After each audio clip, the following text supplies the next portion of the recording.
గంభీరావుపేట, ఎల్లారెడ్డిపేట మండలాలకు సంబంధించిన సింగసముద్రానికి వెళ్ళేటువంటి మానేరు పెద్ద కాలువ చూసినట్టయితే చాలా ఘోరంగా తుంగ, పిచ్చి మొక్కలు, మట్టి నిండి నీరు కిందికి పోకుండా రైతులందరూ కూడా పంటలు నాటేయలేని పరిస్థితులలో ప్రభుత్వం దృష్టికి తీసుకెళ్ళినప్పటికీ వారి నిర్లక్ష్యం వల్ల అది బాగు చేయించకపోవడం వల్ల వెంటనే మన స్థానిక ఎమ్మెల్యే గారు అన్న రైతులందరూ వెళ్ళి ఒక చిన్న రిక్వెస్ట్ చేసినందుకు అన్నకి బాధ ఉంది అంటే నేనున్నా అంటూ ముందుకు వచ్చి వారు ప్రభుత్వం వారు ఇచ్చినా ఇవ్వకపోయినా నా సొంత ఖర్చులతో ఈరోజు రైతులకు ఎట్టి పరిస్థితుల్లో అన్యాయం జరగద్దు అనే ఏకైక లక్ష్యంతో సొంత నిధులు మంజూరు చేసి ఇవాళ సింగసముద్రం నుండి ఒకటి బండి, ఈ గంభీరావుపేట మండలంలో ఒక బండి ఇటాచులు తెచ్చి ఈరోజు మొత్తం సాఫ్ చేయించడం జరుగుతూ ఉంది.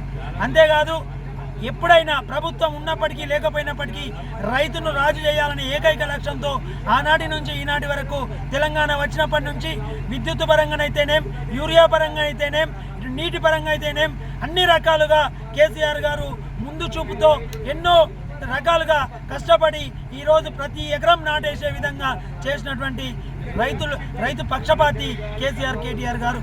కానీ ఇప్పుడు చూసినట్టయితే రైతులు చాలా ఇబ్బందులకు గురవుతూ ఉన్నారు. ఎక్కడ చూసినా యూరియా పంచాయతీలు అవుతూ ఉన్నాయి, నీటి పంచాయతీలు అవుతూ ఉన్నాయి. ఈరోజు ఒక్కటే అడుగుతూ ఉన్నాం, ఈ వీటితో పాటు ప్రభుత్వాన్ని కానీ ఇక్కడ స్థానిక కాంగ్రెస్ నాయకులు కానీ ఈరోజు మీకు కనబడలేదా అని మేము అడుగుతూ ఉన్నాం. యూరియా కష్టాలు మీకు కనబడతలేవా అని మేము అడుగుతూ ఉన్నాం. ఆనాటి రోజులు తెస్తాన్న రేవంత్ రెడ్డి తప్పకుండా తెచ్చిండు, ఆయనకు మెచ్చుకోవాలి.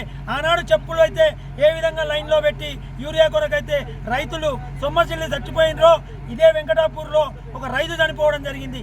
ఆ విధంగానే ఈరోజు మళ్ళీ అదే గతి తెస్తున్నటువంటి ఇవాళ ఈ కాంగ్రెస్ ప్రభుత్వానికి తప్పకుండా రైతులు బుద్ధి చెప్తారు. ఇంకొక విషయం చెప్తా ఉన్నాం, వెంటనే యూరియా రైతులకు అందియాలి. లేని పక్షంలో ఆనాడు కేసీఆర్ గారు ముందు చూపుతో దేశంలో ఎక్కడ యూరియా అవసరం లేని టైంలో మనకు తెలంగాణకు యూరియా తెచ్చి గోదాంలని నింపి మనకు యూరియా అందించిండు.